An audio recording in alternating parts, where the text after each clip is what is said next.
Achtung, dies ist ein Meinungsblock. Alle Talks sind reines Stammtischniveau, mit humoristischen Ansätzen, oft emotional, manchmal auch polemisch. Erwartet keinen analytischen Expertentalk, liebe Freunde.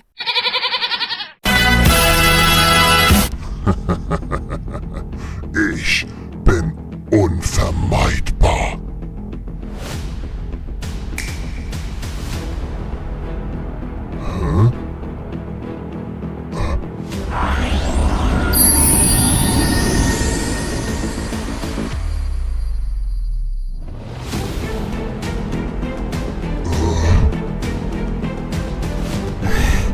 Und wir sind der erste Fußballclub Köln.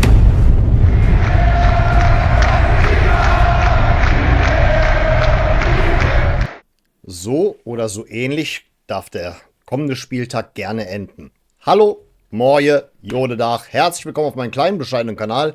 Ich bin der Leo, schön, dass ihr eingeschaltet habt. Ja, liebe Freunde, Endspiel. Das, was ich wirklich befürchtet hatte, so wie sich das in letzter Zeit gezogen hat in dieser Saison, wie wir ständig von den gegnerischen Mannschaften auf den anderen Plätzen profitiert haben, das ist nun eingetreten. Das wisst ihr alle. Ja, das wird ein alles entscheidendes Spiel am kommenden Sonntag. Ob das hier der letzte Spieltagstalk in der regulären Saison ist, das wird sich noch herausstellen. Ich halte da noch erstmal die Füße still. Wisst ihr, liebe Freunde, in letzter Zeit, habt ihr selber mitgekriegt, ist es ein bisschen unruhig geworden. Zu der Tim Lemperle-Situation habe ich mich bereits geäußert und ich werde dem nichts mehr hinzufügen, weil nicht nur, dass sich viele Dinge, die ich gesagt habe, bestätigt haben, einige Dinge, die dann ans Tageslicht gekommen sind, haben es sogar übertroffen. Aber gut, wir reden hier von einem laufenden Verfahren höchstwahrscheinlich und nun ja, da ich keine Kenntnis habe, die irgendwie darüber hinausgeht, was der Anwalt des Angreifers gesagt hat, habe ich nicht das Bedürfnis, noch weiter was dazu zu sagen. Also lasst mich damit bitte auch in den Kommentaren in Ruhe. Ja, das Ding ist aber, es ist tatsächlich möglich, dass der auch noch am kommenden Sonntag spielt. Friedhelm Funkel hat da ein bisschen was angedeutet, dass er ihn trotzdem spielen lassen würde und dergleichen. Und nun ja, ihr wisst, ich bin davon nicht begeistert. Das dürfen wir dann gerne, falls er wirklich spielen sollte, unter der Kategorie Mittel zum Zweck abhaken. Ich werde sicherlich jubeln, wenn ein Tor fällt, selbst wenn es durch ihn erzielt wird, aber ich werde seinen Namen nicht rufen. Auch nicht bei der Aufstellung, falls er in der Mannschaftsaufstellung, in der Startaufstellung steht. Auch nicht bei der Einwechslung. Ich werde es nicht machen, aber ich akzeptiere es, weil was bringt es mir jetzt hier großartig, da irgendwie Friedhelm Funkel zu kritisieren, weil es war ja unerwartet, dass der alte Trainerguru nochmal hier übernimmt.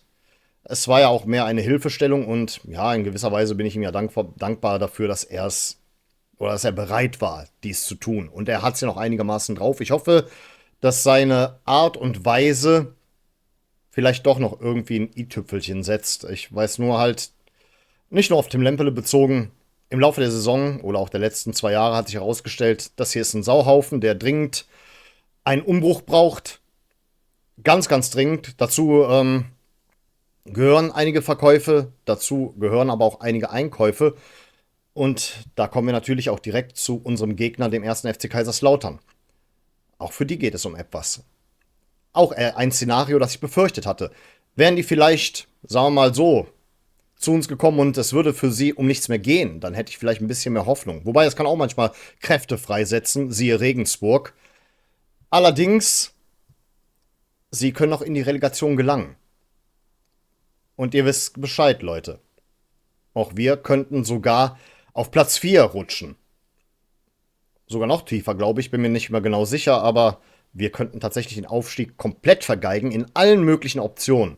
Auf Relegation habe ich eigentlich gar keinen Bock, weil ich glaube, der Erstligist, wer auch immer das sein wird, hat eine deutlich bessere Einstellung als wir. Wir sind halt irgendwie wirklich so ein Team geworden, wie es bis vor kurzem noch die Pillen waren. So eins, das im letzten Moment scheitert. Und das ist halt das, warum ich nicht euphorisiert bin. Ich bin einfach, ich schaffe es nicht. Ich kann mich nicht euphorisieren lassen. Weil wir sind in einer Situation, die ich mir absolut nicht gewünscht hatte. Ich hatte gehofft, wenn der letzte Spieltag kommt, ist alles entschieden. Im Positiven wie auch im Negativen. Ich hatte keinen Bock auf so eine Zitterpartie. Und deswegen, ich weiß, ganz Köln ist in Aufruhr. Ich weiß, was da alles aufgefahren wird, was da alles vorbereitet wird. Allerdings, Leute. Es wurde ja auch dazu aufgerufen, dass wir alle in Weiß kommen. Das hat auch ein bisschen was von einer Choreografie. Und wann auch immer wir irgendwie groß aufgefahren haben für die Mannschaft oder die aktive Fanszene beziehungsweise, dann haben die sich eingeschissen. Ich möchte aber trotzdem jetzt nicht komplett pessimistisch sein. Ich weiß nur, wir sind in einer Situation, die ich mir nicht gewünscht habe. Und nun ja, wir brauchen diesen Aufstieg trotzdem. Denn jetzt, um nochmal auf Kaiserslautern zu kommen, bei denen gibt es einen Spieler, den ich unbedingt will. Und sei es nur wegen diesem Spieler, wegen Ragnar Ache. Ich will diesen Jungen. Weil ich möchte wieder einen Stürmer haben, der uns Hoffnung gibt. Einen Stürmer, der nicht, wie zuletzt unter Keller, keine Ahnung, gefühlt in der 2. Liga von Kasachstan 6 Tore mal geschossen hat und dann uns hier als der nächste Torjäger verkauft wird. Ragnar Ache hat auf jeden Fall schon bewiesen, was er kann. Und ich finde, das passt irgendwie. Das ist vielleicht so ein Transfer für die Verhältnisse der letzten Jahre, der über unserem Niveau sich befindet. Und ja, ich will den verdammt nochmal. Und der will nur zu einem Erstligisten wechseln und wir sind dran. Alle Medien bestätigen es. Wir sind dran und ich will diesen Spieler. Allein schon wegen diesem Spieler will ich in die erste Liga. Auch ein bisschen wegen dem Geld, auch wenn ich irgendwie befürchte, dass wir direkt durchgereicht werden. Aber die paar Tore, die Ragnar Ache, glaube ich, schießen wird, die will ich sehen. Ich mag diesen Spieler einfach. Ich will den bei uns haben. Deswegen, ich will diesen Aufstieg. Aber ich habe halt einfach scheiß Angst. Ich mache mir richtig Sorgen, was da am Sonntag bei uns bevorsteht. Dass wir wieder im letzten Moment scheitern und alle anderen gewinnen. Inklusive Kaiserslautern. Hoffentlich holen wir wenigstens dieses scheiß Unentschieden. Das würde uns tatsächlich in die erste Liga befördern. Da haben wir auch eine längere Sommerpause. Da können wir uns entspannt ein bisschen zurücklehnen. Und das wünsche ich mir, weil ich hätte mir jetzt wirklich gewünscht, dass wir uns auch zu diesem Zeitpunkt zurücklehnen können. Funkel scheint die Mannschaft, sagen wir mal, passend einzustellen. Haben wir ja schon anhand von Florian Kainz gesehen. Er scheint da wirklich den passenden Nerv zu treffen, aber ich hoffe, das hat sich nicht nur auf einen Spieltag ausgewirkt. Hat auf jeden Fall zu Geschlossenheit aufgerufen und ich hoffe, die Mannschaft, dieser Sauhaufen, verinnerlicht das. Weil man hat sich von der langen Leine gelassen, nicht nur Tim Lemperle. Ich habe ja auch gehört, es sollen noch weitere Spieler bis 6 Uhr morgens, also von Samstag auf Sonntag, ordentlich gesoffen haben. Vielleicht nicht in dem Ausmaß wie Lemperle. Das ist auch wieder dieses, du hast ihnen den kleinen Finger gereicht und sie haben den ganzen Arm direkt abgerissen. Und das, finde ich, ist ein Bitch-Move. Ja, so empfinde ich das, aber gut. Ich bin mega nervös. Ich bin nicht euphorisiert. Ich freue mich nicht auf dieses Spiel. Es ist irgendwie so eine Situation, ich hätte mir natürlich gewünscht, dass wir den Aufstieg vorher eingetütet hätten oder zumindest vorher alles versaut hätten. Dass wir einfach sagen können, okay, schließen wir die Saison einfach ab. Und das war's. Aber nein, wir zittern am letzten Spieltag. Und vielleicht müssen wir noch weiter zittern. Oder vielleicht müssen wir sogar am Boden zerstört nach Hause gehen. Das wäre natürlich das Schreckensszenario schlechthin. Ob es dazu kommt, das entscheidet mein Spieltagstipp. Wir spielen wieder mal Geiß oder Bock. Und jetzt ist es wieder soweit. Der Moment der Wahrheit. Geiß oder Bock? Der Spieltagstipp für den 1. FC Köln. Wird es der glorreiche Geiß, der uns hoffen lässt, oder der berüchtigte Bock? Geiß. Manchmal ist die Münze 1:0. gnädig. Und manchmal, naja. Ach, leck mich doch am Arsch, Mann. Also dieses Mal wird kein exaktes Ergebnis getippt. Das hier ist alles oder nichts. Zumindest für diesen Spieltag. Das hier, liebe Freunde, ist die positive Seite. Sollte die Münze auf diese Seite fallen, dann steigen wir direkt auf.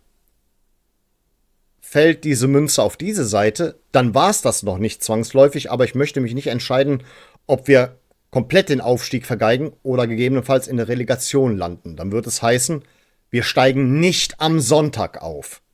Okay? Von daher, hoffentlich zum letzten Mal in dieser Saison Geiß oder Bock.